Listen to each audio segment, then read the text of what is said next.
If there's one thing that I've learned this week, it's that trends and analytics are super important, but you got to put them in their proper place and not let them get to you too much. Hi there, my name is Joe. And I'm Jessica. We are homeschooling, natural living entrepreneurs. This is a story of how we balance it all for the freedom to live our lives devoted to our family and faith.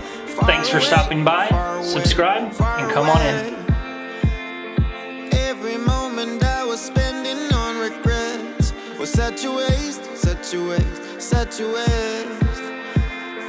Looking on the city lights, flashing bright in my eyes.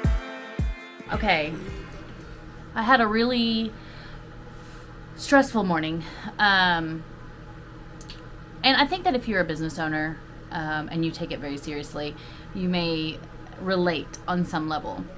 Normally, Tuesdays is our $2 day, and $2 day is actually a very popular day in our community. We have a lot of people that come in. We usually have a line out the door.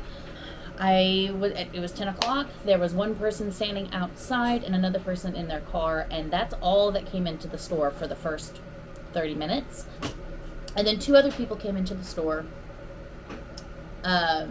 and so they were shopping. So for the first hour, we had two transactions. One of them was Whitney, and we had a total of 3 people in the store because one person had checked out and left. And we didn't have any new people coming in. So like the first hour, when you're used to having a line out the door, it was actually very scary. I had a little bit of a moment of panic of like, okay, what's going on? What's happening? You know, I'm looking at analytics and trends, and I'm like, this is not trending and starting the way that it typically does. So what's going on? And, you know, I know that yesterday for $4 day, we had a series of, we had a pretty decent day. So I'm wondering if maybe people came in and shopped yesterday but did not come in and shop today. And so I am running through all of these scenarios in my head. And so I am only responsible for what I can do. I can encourage traffic. I can find out what people like and continue doing that. I can talk to the customers. I can have great customer service. I can give out coupons. I can do all these things to try to encourage people to come in and shop. But ultimately, I can't make people get in their car and drive here, and I can't make people open their wallets and buy something. So that lack of control is something that can be very scary for a business owner. Then there's no need to hide. I'm going all the way up. I'm going all the way up. I'm letting go in my heart of everything that holds me down. So as you can see now, things are really picking up. We've got the typical amount of people that we normally have. Whoa, I almost fell. Shouldn't be sitting on the back of a futon. But here I am. I like to live dangerously. So it's kind of picking up. But that first hour was a really nerve-wracking moment. I'm trying to revamp our website. In the midst of all of this, I'm trying to revamp our website. Before we had it on a Shopify account, but the money we were spending on it didn't quite make sense with the amount of money that we were making. So we went ahead and took that down. But now Shopify is really an e-commerce based domain hoster. So is that what it is? A domain hoster? Look, I'm not an expert. Like, honestly, if you can afford to pay someone to build a website for you, I would totally recommend doing it. Okay, so I'm trying to work on this website, and I cannot focus. I guess it's just one of those things where maybe I just need to table this for a day, or at least until the anxiety goes down. Well, normally I'm pretty good at handling stress, so maybe I'm just a little tired and a little overwhelmed. One of the things that I will say is, you know, we were on a regular unboxing schedule and a regular vlog schedule, and we still, I would say we're a little behind, but I wouldn't say that we've stopped.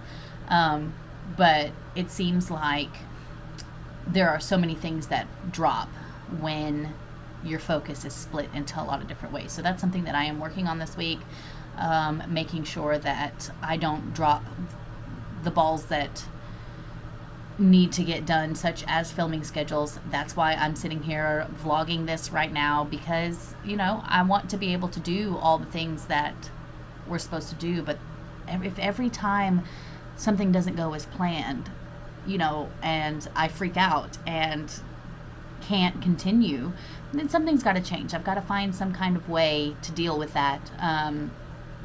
Maybe that's knowledge, maybe that's just coping skills, maybe it's whatever. But one thing I do love about owning a business is it does put the pressure on you to do better. So I accept it. I accept it with open arms, and we'll just see what happens. But one way or another, we will get to the other end of this, and it is not forever. Oh yeah, it's all around me. Oh, I need to know how I can Man, it is really bright. Yeah, so cool thing, they are building a handicap ramp right outside of our door. We had mentioned it like months ago. I guess now that it's warming up, they're getting to it. But I mean, we mentioned months ago, we didn't even say anything. We were like, well, we do have a handicap ramp, but it's all the way on the other side of the building, and it's a really long one. You'd have to pretty much park in the back of the building and then like go all the way around, all the way to the end of this building. And I'm like, man, it would be really nice, because we have a lot of people who have a really hard time getting up the stairs, and really just getting around in general, for us to have a handicap ramp on our side.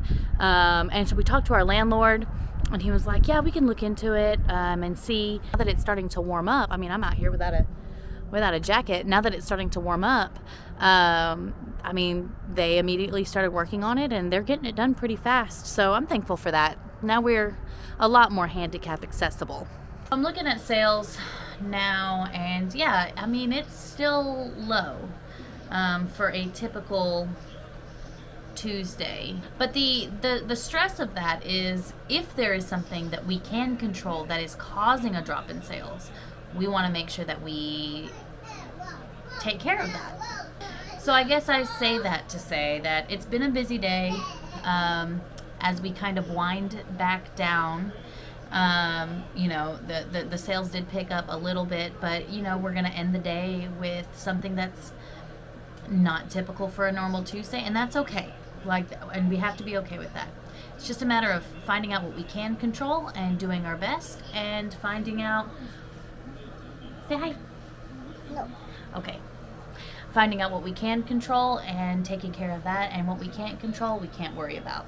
Negative emotions, especially ones of stress or fear or whatever, like they typically are the kind of emotions that make people really uncomfortable, so they don't want to deal with it, and they don't want to tell people about it. But I actually find that they're very useful tools in finding out what exactly is what do I need to change, what perspective and mindsets do I need to change, and furthermore, like, is there a reason for me to feel this way? And if there is, what can I do about that? Like, am I missing something? Am I feeling this way because I know that the business is missing something?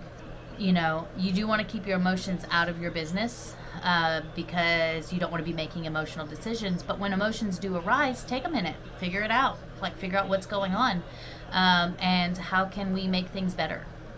And I guess that's just the whole point of this entire journey to begin with, right? Is how do we make things better? Anyways, so this is where I leave you, and I thank you guys so much, and until next time. I'm going